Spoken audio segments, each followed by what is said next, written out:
warahmatullahi wabarakatuh, teman-teman semua. Kembali lagi bersama saya Hana di sini. Hari ini saya ingin mempresentasikan tentang sejarah Macintosh untuk memenuhi tugas sistem operasi.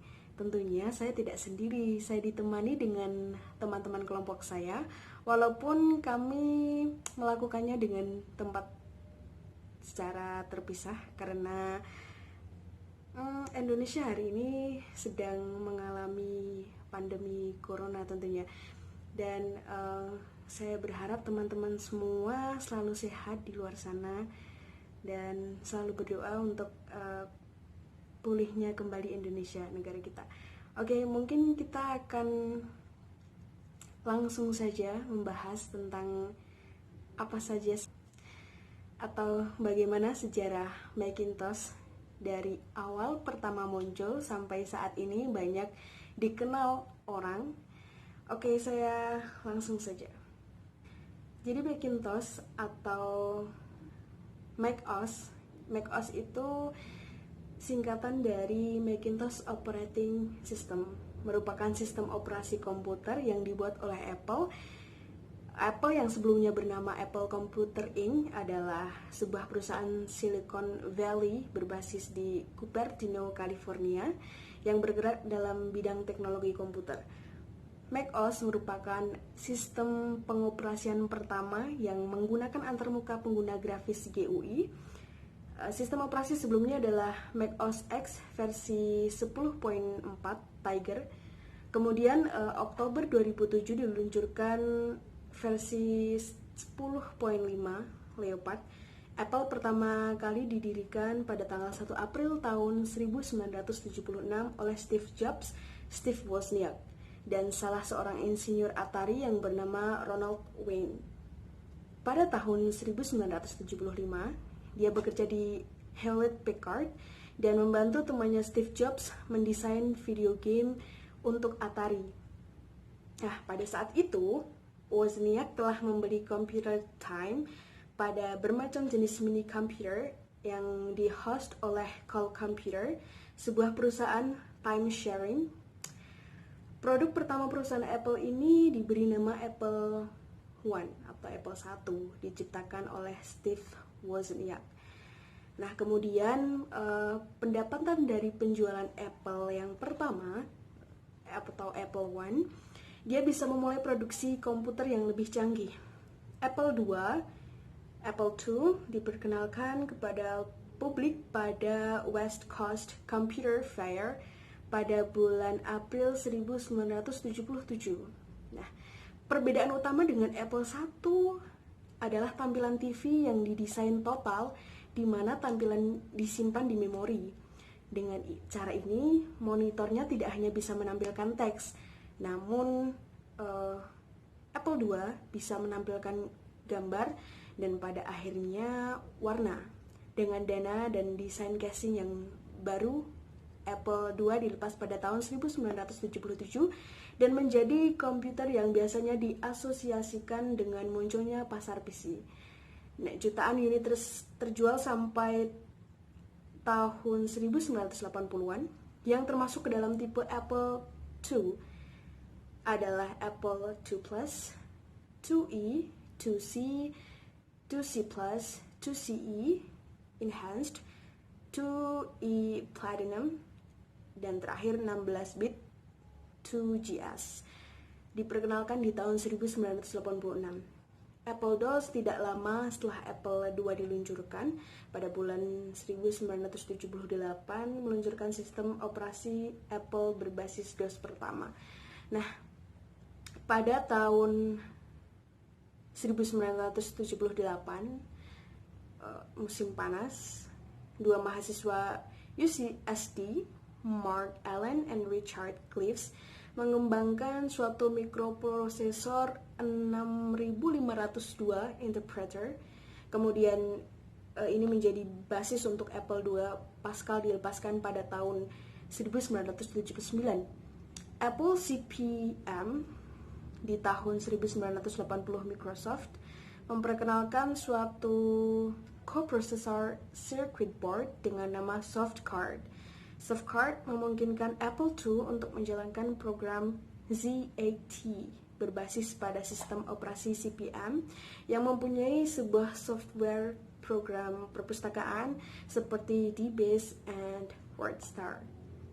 Selain dari Microsoft, ada kartu koprosesor lain seperti Motorola sebagai komputer untuk para pebisnis. Sistem operasi baru ini diberi nama SOS, Sophisticated Operating System. Apple ProDOS dirilis pertama dengan versi 1.0 pada Oktober 1983 sebagai pengganti untuk Apple DOS 3.3. Apple ProDOS ini merupakan peningkatan dari Apple SOS. Nah, Apple Macintosh diluncurkan pada tahun 1984 dengan iklan televisi berjudul 1984 yang didasarkan dari novel karya George Orwell yang juga diberi nama 1984. Apple juga membuahkan konsep pewarta Apple Evangelist, yang dipelopori oleh karyawan Apple bernama Guy Kawasaki. Apple mencoba memperkenalkan sebuah komputer portable yang lebih populer, PowerBook, di awal dekade 1990.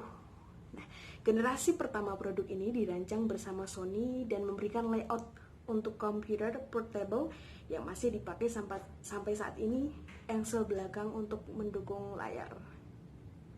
Keyboard yang diletakkan menjorok ke belakang dan trackball yang kemudian menjadi trackpad diposisikan di depan keyboard tersebut di tahun 1994. Apple memperbarui produk Macintosh mereka dengan mengenalkan seri Power Macintosh yang menggunakan prosesor PowerPC hasil kerjasama dengan IBM, Motorola, dan Apple. Prosesor ini menggunakan arsitektur RISC. Sistem operasi milik Apple disesuaikan agar piranti lunak yang dikembangkan untuk prosesor yang lebih tua bisa berjalan dengan seri prosesor PowerPC. Di tahun 2001, Apple memperkenalkan Mac OS X, sebuah sistem operasi yang didasarkan dari NeXT yang menggabungkan stabilitas, kehandalan, dan keamanan yang dimiliki Unix. Mac OS X Server juga dirilis pada tahun 2001. Nah, selanjutnya saya akan menjelaskan tentang fitur-fitur yang ada dari Mac OS itu sendiri. Di sini saya akan menjelaskan 5 fitur-fitur yang ada di Mac OS. Yang pertama yaitu Time Machine. Kalian pernah dengar saran dari orang lain untuk backup data sebelum install atau sebelum kalian ngoprek-ngoprek atau membongkar-bongkar sistem operasi komputer? Ya, Mac punya Time Machine yang merupakan fitur backup data yang sangat bagus dan bermanfaat jika sewaktu-waktu kalian memerlukan cadangan data yang hilang. Cukup sambungkan disk eksternal atau Time Machine di disk atau partisi tertentu dan biarkan Mac membuat backup semua data kalian dalam beberapa waktu sekali. Jika merasa repot, kalian bisa backup secara manual dan bisa dilakukan dalam beberapa hari sekali. Yang selanjutnya itu defragging disk. Salah satu perbedaan lain dari Mac file system dengan Windows file system adalah urusan defrag disk. Mac tidak memerlukan proses defrag disk secara manual. Semua proses maintenance disk tersebut akan dilakukan oleh Mac OS di belakang layar dan pengguna tidak perlu melakukan apapun. Nah, itulah sebabnya disk utility di Mac sudah tidak lagi memberikan fitur defrag disk mulai dari Mac OS X versi 10.2. Hal ini tentu saja sangat berbeda dengan Windows. Bahkan di situs Microsoft Support sendiri menyediakan halaman web khusus untuk memuat informasi defragment disk untuk meningkatkan performa Windows. Meskipun tentu defragment disk di Windows juga sudah tidak perlu dilakukan lagi jika kalian menggunakan SSD. Yang selanjutnya itu Quick Preview. Quick Preview atau yang lebih dikenal dengan sebutan Quick Look adalah fitur yang memungkinkan pengguna untuk melihat isi file tanpa perlu membuka file tersebut. Bukan cuma sekumpulan file dengan format yang sama, tetapi semua jenis file bisa kamu buka dengan Quick Preview. Keren kan? Selanjutnya yaitu install aplikasi cuma drag and drop. Install software dengan cara next. Di Mac kamu hampir tidak akan menemukan cara install software seperti itu. Hampir semua software di Mac bisa kalian install cukup dengan drag and drop ke folder aplikasi saja. Gampang kan? Ya, selanjutnya yang terakhir yaitu driver Mac. Siapa nih yang punya printer atau scanner atau bahkan flash disk yang tidak bisa dibaca di PC atau laptop karena drivernya tidak ada, rusak atau error? Ya kan, kalian mungkin sering mengalami itu, tapi dulu kalau masih menggunakan sistem operasi yang sebelah. Nah, apalagi kalau CD bawaan yang isinya driver hilang, terus merepotkan sekali. Jadi kalian memang bisa mendownload driver dari situs resminya, namun itu pun juga belum tentu ada, khususnya untuk perangkat tua. Belum lagi jika driver tersebut tidak support Windows terbaru. Seharian bisa jadi hanya ngurusi driver yang gak support. Nah, hal inilah yang menjadi kelebihan macOS di Mac dan MacBook. Kebanyakan periferal tersebut bisa langsung jalan ketika ditancapkan semacam plug and play. Nah, jadi kalau kalian bisa mencolokkan flash disk, gak perlu nunggu proses installing driver. Oke, itu saja penjelasan tentang sejarah dan fitur-fitur aplikasi dari macOS.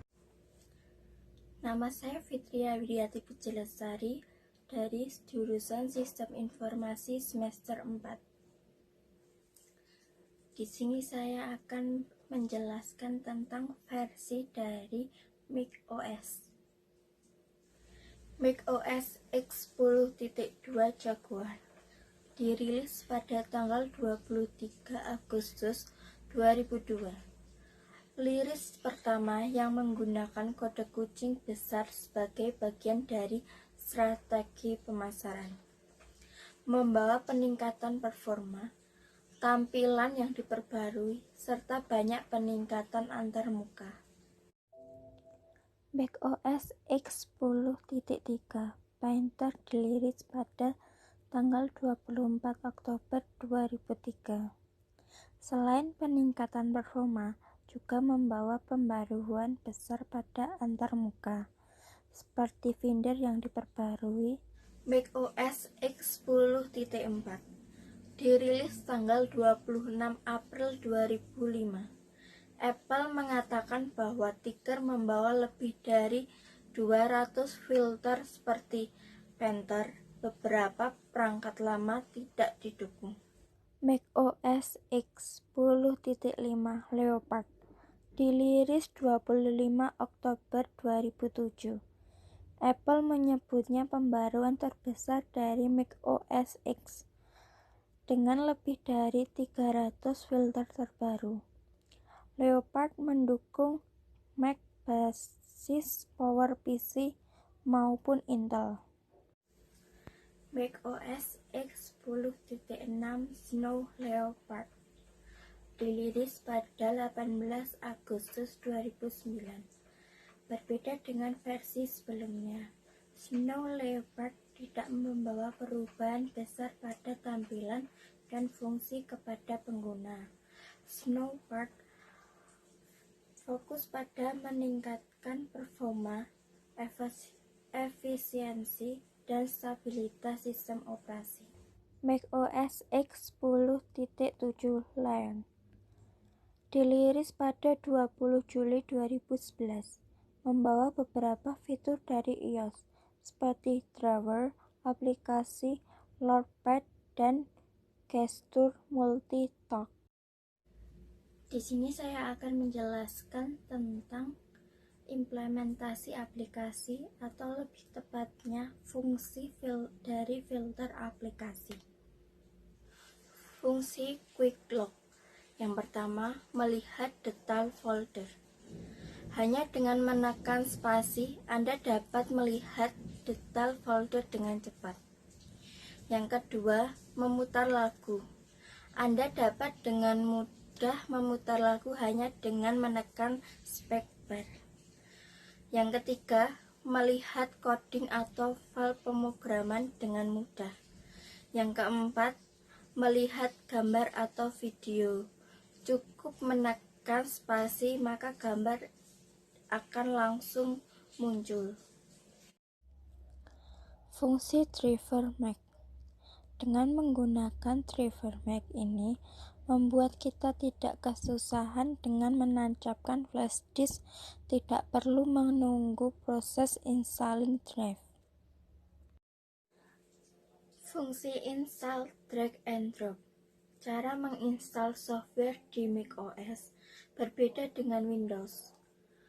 Dengan cara ini, kita akan terasa sangat mudah dibandingkan dengan lingkungan Windows, dan penggunaan tidak perlu repot-repot menginstal kembali aplikasi yang sudah pernah terpasang di harddisk seperti di lingkungan Windows. Fungsi Time Machine. Time Machine ini memiliki fungsi untuk backup data sebelum install, update, dan dapat menggunakan Time Machine, fitur cadangan internal di macOS untuk secara otomatis mencadangkan semua file, termasuk aplikasi, musik, foto, email, dokumen, dan file sistem. Apabila memiliki cadangan, Anda dapat memulihkan file dari cadangan jika file asli telah dihapus dari macOS atau hard disk di macOS dihapus. Wabarakatuh. Perkenalkan, nama saya Aldino Riki dari Sistem Informasi Semester 4. Di sini saya akan menjelaskan tentang requirement dan kekurangan kelebihan Macintosh. Ini dia. Berikut adalah kelebihan dan kekurangan Macintosh. Kelebihan Macintosh: 1. Lebih stabil karena menggunakan Unix. 2. Multitasking. 3. Bisa mengenal file format Windows. 4. Tampilan yang lebih glossy sehingga bagus untuk grafik desain atau multimedia. 5. Dokumen-dokumen yang dibuat di Mac bisa dibaca di OS yang lain dan sebaliknya, baik yang format generik maupun yang formatnya khusus, asalkan ada program aplikasi di kedua platform, Mac dan Windows, yang bisa membaca format tersebut. 6. Jarang terkena virus. 7. Open source kode sehingga macOS sulit dibaca. 8. Ada time machine yang akan bekerja secara otomatis pada background tanpa mengganggu aplikasi yang dijalankan untuk membackup sistem yang sedang berjalan dan perubahan-perubahan pada data. 9. Ada program Sherlock yang tidak hanya mencari file pada hard disk dan dalam jaringan lokal, tapi juga dapat beraksi di internet dan mencari berdasarkan keyword. Kekurangan Macintosh: 1. Mahal, karena spesifikasinya teknis. Mac memang tinggi, aksesorisnya dan spare part banyak tapi mahal. 2. Hanya cocok untuk graphic designer. 3. macOS tidak dapat digunakan bersama-sama sistem pengoperasian lain yang tidak menggunakan sistem macOS. 4. Mac tidak bisa dirakit sendiri karena Apple sudah tidak memberi lisensi buat perusahaan lain untuk membuat hardware yang bisa menggunakan macOS. 5. Software di macOS tidak begitu lengkap. 6. Kurang cocok untuk aplikasi server dan game. Nah, itulah tadi pemaparan tentang macOS mulai dari sejarahnya, fitur-fiturnya, versi serinya, implementasinya, bahkan kekurangan dan kelebihannya.